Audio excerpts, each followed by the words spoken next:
북한 국방위원회는 우리 정부를 상대로 왜 이런 위협을 했을까요? 또 남북 관계에는 어떤 영향을 미칠까요? 네, 홍현익 세종연구소 수석 연구위원 전화로 연결해서 자세하게 알아보겠습니다. 네, 안녕하세요. 네, 안녕하십니까? 네. 북한이 과격한 말을 동원해서 위협을 한 것이 처음 있는 일은 아닌데요. 어떻게 봐야 할까요? 네, 사실 이게 지금 처음 나온 그 답변이 아니고요. 네. 지난 금요일 날 조평통에서 조평통은 이제 대남 기구로서 이제 공식 기구입니다. 여기서 대변인 담화를 통해서 오이사 조치를 해제해야 이산가족 상봉이 가능하다. 이게 이제 지난달 29일 날 우리 정부가 북한에게 제안한 그 고위급 대화에 대한 답변으로 이제 처음 나온 건데요. 네. 그날 또 김정은이가 한 행동을 보면은 우리의 전단살포에 대한 무력 대응을 암시하면서 공군 추격기, 폭격기 훈련을 직접 지시하고 또 참관하고 지휘했습니다. 그러고 이제 오늘 아침에 국방위원회 정책국 성명이 나왔는데요. 네. 그 국방위원회는 북한의 이제 최고 지도기관이기 때문에 예. 김정은이 직접 얘기했다 이렇게 생각해도 되는 예. 거의 최종 답변으로 보여집니다. 그런데 그 내용이 이제 우리 정부의 그 말과 행동이 다른 거에 굉장히 실망했고, 예. 남북 관계에서 어떤 분위기와 여건이 조성이 되면 정상회담을 못할 이유도 없다라고 김정은이 했는데, 여건 조성이 뭐 전혀 되고 있지 않다. 예. 그리고 그런 얘기를 보면 이제 우리 정부에게 공을 넘기면서 우리 정부가 말로만 하지 말고 행동을 하지 않으면 이제 2월달 설을 전후해서 남북 관계에 뭐 개선이 되는 거는 더 이상 기대하지 마라. 이런 거의 최후 통첩성 그 답변이 아닌가 이렇게 보여집니다. 예. 예. 뭐 성명 내용 중에 특별히 눈에 띄는 부분이 있습니까?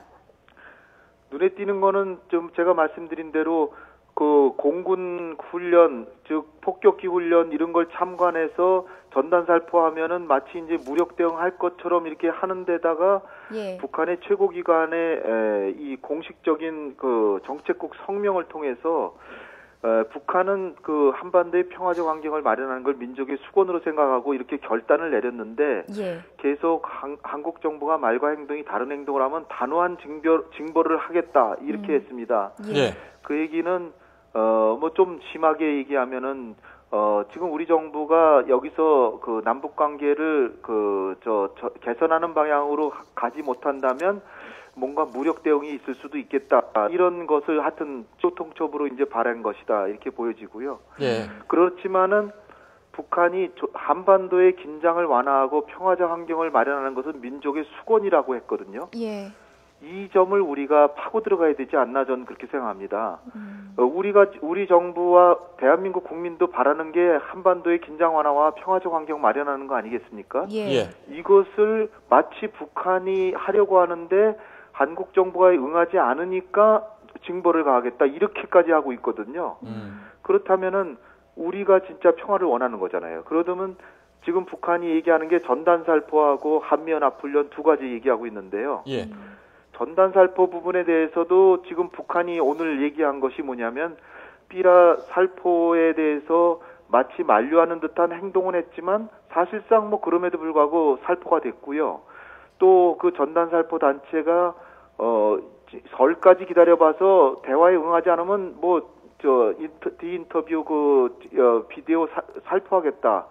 이렇게 마치 우리 정부처럼 행동하고 있는데, 예. 그러면 한국 정부가 그처럼 이렇게 전단살포 단체 하나 이렇게 통제를 못 하는데 어떻게 남한 당국하고 대화를 하느냐 하는 메시지 하나 하고요. 예. 한미연합훈련을 중단하면은 핵실험을 중단하겠다고 자기네들이 얘기했는데 아무 응답이 없고 들은 척 만 척도 안 한다. 이건 뭐 한국과 미국이 마찬가지죠. 그래서 제가 생각하기에는 전단살포 단체에 대한 우리 정부가 통제권이 있다는 것을 보여주는 거 하나가 필요할 것 같고요. 예. 또 하나는 한미연합훈련에 대해서 무조건 우리는 뭐 강행한다라고만 할 것이 아니라 그렇다면 핵을 완전히 포기하는 것을 행동으로 보여라. 예. 그렇다면 우리가 한미연합훈련도 미국과 상의해서 좀 재고를 할 수 있는 여지는 있겠다. 이런 식으로 나가야지 네. 그냥 그들은 최고 통첩식으로 한미연합훈련 하지 말라 그러는데 우린 그냥 뭐 전혀 들을 가치가 없다 이렇게 반응한다면 예. 그들로서도 자신들이 계획한 행동대로 갈 수밖에 없는 거죠. 예. 그러니까 그들의 행동에 대해서 우리가 심사숙고하고 있고 그것도 대화를 해보자 이렇게 나가는 것이 전 옳다고 보죠. 그냥 들은 척 만척도 안 하고 전혀 가치가 없다 이렇게 하면은 그들로서도 자신들의 그 생각했던 그 계획대로 밀고 나가는 수밖에 없는 게 아닌가. 예. 예, 이렇게 생각합니다. 네, 북한이 강경한 입장을 내놨는데 이번 주가 남북 대화가 성사될지 분수령이 될 거다 이런 전망이 있었는데 실제로 어떻습니까? 이제 남북 대화는 뭐 물 건너갔다 이런 표현이 어울릴까요? 어떻게 봐야 할까요? 물 건너가기 직전이라고 보여집니다. 네. 예. 완전히 과거형은 아니고요. 지금 이제 그 북한의 얘기는 겁니다. 말과 행동을 달리하지 말라 그건데요. 우리 정부가 지금 그 2015년 광복 70주년을 맞아서 올해를 남북 관계를 정상화하고 개선시켜 나가고 남북 관계를 윈윈 관계로 만들겠다고 하는 의지가 지금 있다면은 예. 그 여러 가지 그 말로 정책을 설명만 할 것이 아니라 예. 북한이 이 대화에 나오지 않을 수 없는 환경을 하는 그런 조치. 그러니까 북한이란 존재가 결코 평화를 사랑하는 집단이 아니잖아요. 그런데 거꾸로 북한이 평화를 사랑하는 것처럼 우리에게 강공을 하고 있는데 네. 우리의 정책은 북한의 선의에 의존하는 대북 정책이 된다면은 또 다시 물 건너갈 것 같고요. 예. 북한이 선의가 있다면 안 나올 수 없는 그런 제안을 해야 되지 않을까 저는 봅니다. 예, 알겠습니다. 말씀 여기까지 듣겠습니다. 홍현익 세종연구소 수석연구위원이었습니다. 고맙습니다. 감사합니다.